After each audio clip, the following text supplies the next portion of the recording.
Hello, everybody. Thanks for tuning in once again to Morning Jim Poetry. This is Jim Ransom, your erstwhile poetry reader and host. And today we are going to have 3 poems, which I hope you will like. I can only say that today's choices are a kind of hodgepodge. Here we go with the first one. It's called The Plains of Iowa. And this is one that I wrote. I'm the author of this one, for better or worse. Walking the edges of mazed, hobbled fields for the first time to understand the patterned fancy of hawks and airmen for our flat ears.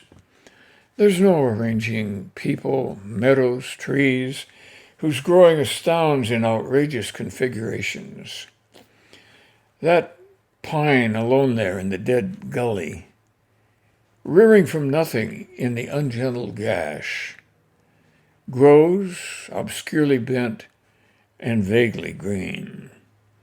The Amish, too, somehow set roots here, fruit the soil and for a few acres order souls, shuffle fresh postcard faces where the bright car halts, and girls with skirts flashing kilted find in antique pastures crocuses, bluebells, and jack-in-the-pulpit.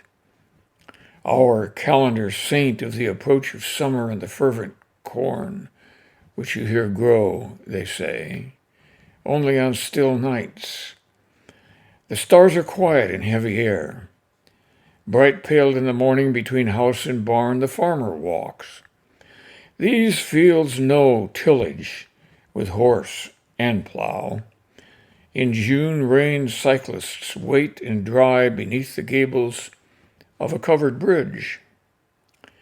Warm August remembers. Dust rises from dry roads. We drive home to cool Victorian porches of our slow-breathing village under elms. Old men dream here of a lost century.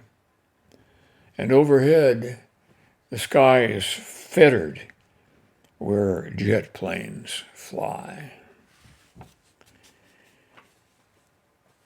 In Iowa, we have some of the deepest and best topsoil in the world. And ironically, the other place where similar soil exists is in the Ukraine. Now let's hear from an Irish poet. I haven't read much of his output, but do really like this poem. You might not characterize it this way, but I call it a love poem. And it's called The Facts of Life by Padraig Tuama. That you were born and you will die. That you will sometimes love enough and sometimes not. That you will lie, if only to yourself. That you will get tired. That you will learn most from the situations you did not choose. That there will be some things that move you more than you can say. That you will live. That you must be loved. That you began as the fusion of a sperm and an egg of 2 people who once were strangers and may well still be. That life isn't fair. That life is sometimes good and sometimes better than good. That life is often not so good.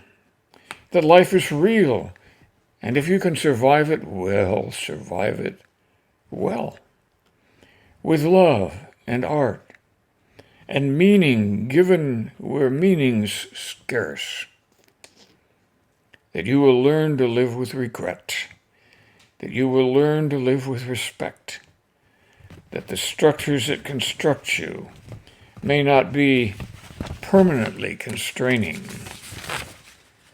That you will probably be okay, that you must accept change before you die, but you will die anyway. So you might as well live, and you might as well love. You might as well love. You might as well love. And speaking of love, I love that poem called The Facts of Life by Padraig. Oh, Tuama. I would say that in many ways, this is the perfect poem for Irish thinking. I really like the ending where he says, so you might as well live and you might as well love. How can we disagree with that? Today's final poem is another one that I wrote some years ago. I was trying to get a handle on the new way of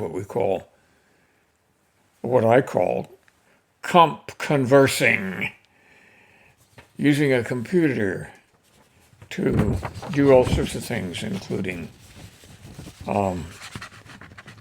discussing things on Facebook, or hopefully not, but Twitter is another choice, and many other choices. So this poem is called Hashtags. Buzz tweet. Hashtag bloom. Face. Book of pictures. Friends, you two. YouTube shows heads carved slowly. It's time. Hurry up now. It's time. Time to know everything. Time to know everything in a fractured second. All coming, all from all the world, drenched digitally by electronic pillars of Hercules. Talk of blood and infidels' pics and Netflix, and we don't care what the difference is. A picture. A picture. Give us a picture. Tweet. Hashtag gore. Under the severed heads, life goes on for the ants, and in Delhi they still starve. Enemy in the next car. Phone to ear, finger to phone, speed, buy, tweet, hashtag dead. Ah, well, maybe that's too negative a picture of internet Facebook life. Personally, I don't do much social media, and so I may be looking at it quite unfairly. And if I am, I'm sure someone of you will correct me. And I look forward to that, to being corrected. But there you are. We don't all agree on politics, so why should we agree on how we use the net? That's all for now. Hope you can join me again next week. This is Jim Ransom for Morning Jim Poetry. Bye now.